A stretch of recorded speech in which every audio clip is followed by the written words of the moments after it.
और खूबसूरत तरीके से शुरू हुई थी, जैसे हर दिन वहां होती है। सूरज धीरे धीरे ढल रहा था। नर्मदा नदी का पानी सुनहरी रोशनी में चमक रहा था। हवा हल्की थी और माहौल में एक अजीब सी शांति और खुशी थी। लोग अपने परिवारों के साथ घूम रहे थे। बच्चे हंसते हुए इधर उधर दौड़ रहे थे। कुछ लोग मोबाइल से फोटो और वीडियो बना रहे थे और कई लोग उस दिन की सबसे खास चीज का इंतजार कर रहे थे, क्रूज राइड।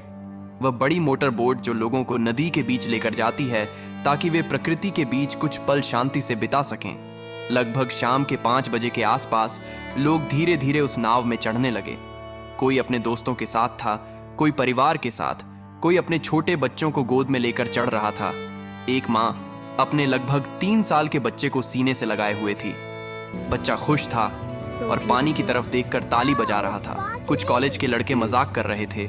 एक नवविवाहित जोड़ा हाथ पकड़े बैठा था। Every moment with you is I love you. कुछ बुजुर्ग शांत बैठे थे। Yes, much better. Thank you. कुल मिलाकर करीब 30 से 31 लोग उस नाव में सवार हुए। नाव के कर्मचारियों ने जल्दी जल्दी लोगों को बैठाया। कुछ लोगों ने सुरक्षा को लेकर सवाल किया कि लाइफ जैकेट कहाँ है।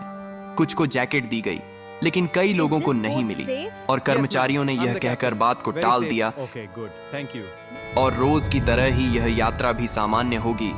उस समय किसी को अंदाजा नहीं था कि यही छोटी सी लापरवाही कुछ ही देर में कितनी बड़ी त्रासदी में बदलने वाली है। नाव धीरे धीरे किनारे से दूर जाने लगी। इंजन की आवाज हल्की थी। पानी पर हल्की लहरें बन रही थीं। लोग खुश थे। कोई सेल्फी ले रहा था, कोई वीडियो बना रहा था। बच्चे पानी को देखकर खुश हो रहे थे। कुछ लोग गाने गा रहे थे। माहौल बिल्कुल एक पिकनिक जैसा था। लेकिन जैसे जैसे नाव आगे बढ़ी, आसमान का रंग धीरे धीरे बदलने लगा। दूर कहीं काले बादल दिखाई देने लगे। हवा थोड़ी तेज हो गई। शुरू में किसी ने ज्यादा ध्यान नहीं दिया, क्योंकि अक्सर ऐसा मौसम आता है और चला जाता है। लेकिन कुछ ही मिनटों में हवा की रफ्तार बढ़ने लगी। पानी में हलचल तेज हो गई। नाव हल्की हल्की डोलने लगी। कुछ लोगों ने चिंता जताई और कर्मचारियों से कहा कि शायद वापस लौटना चाहिए, लेकिन जवाब मिला कि यह सामान्य है और डरने की कोई बात नहीं है। यह वही पल था जहां अगर फैसला बदल जाता तो शायद कहानी भी बदल जाती। लेकिन नाव आगे बढ़ती रही। अब हवा और तेज हो चुकी थी। लहरें ऊंची उठने लगी थी। नाव अब पहले से ज्यादा हिल रही थी। लोगों के चेहरों पर मुस्कान की जगह डर आने लगा था।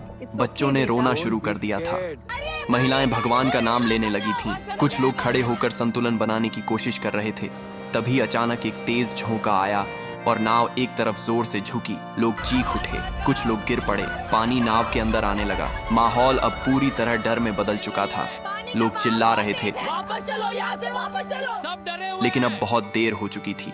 अचानक एक और बड़ी लहर आई और नाव का संतुलन पूरी तरह बिगड़ गया। कुछ ही सेकंड में वह पल आया जिसे कोई कभी भूल नहीं पाएगा। नाव पलट गई और सब कुछ पानी में चला गया। एक पल पहले जो लोग हंस रहे थे, अगले ही पल वे खुद को गहरे पानी में पाते हैं। चारों तरफ चीखें, पानी और अफरा तफरी थी। कोई किसी को पकड़ने की कोशिश कर रहा था, कोई तैरने की कोशिश कर रहा था। कई लोगों को तैरना नहीं आता था। कुछ लोग लाइफ जैकेट के सहारे ऊपर रहने की कोशिश कर रहे थे।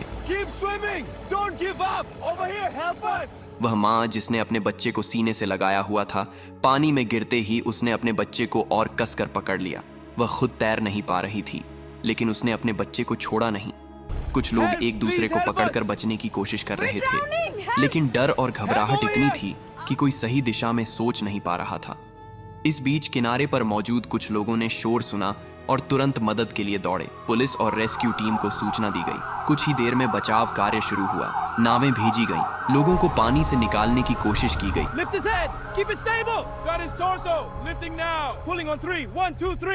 जो लोग सतह पर थे उन्हें जल्दी बाहर निकाला गया, लेकिन जो नीचे जा चुके थे उन्हें ढूंढना मुश्किल था। कई लोगों को बेहोशी की हालत में निकाला गया।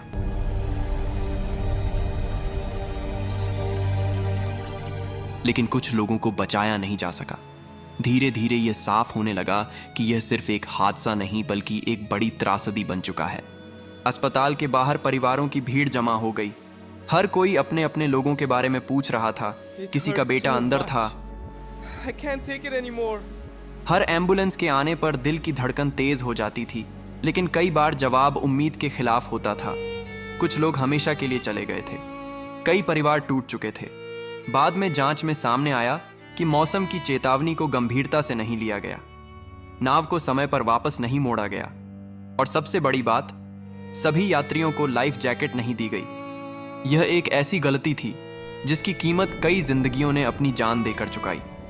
30 अप्रैल की वह शाम जो खुशी और सुकून से शुरू हुई थी, वह दर्द, चीखों और आंसुओं में खत्म हुई।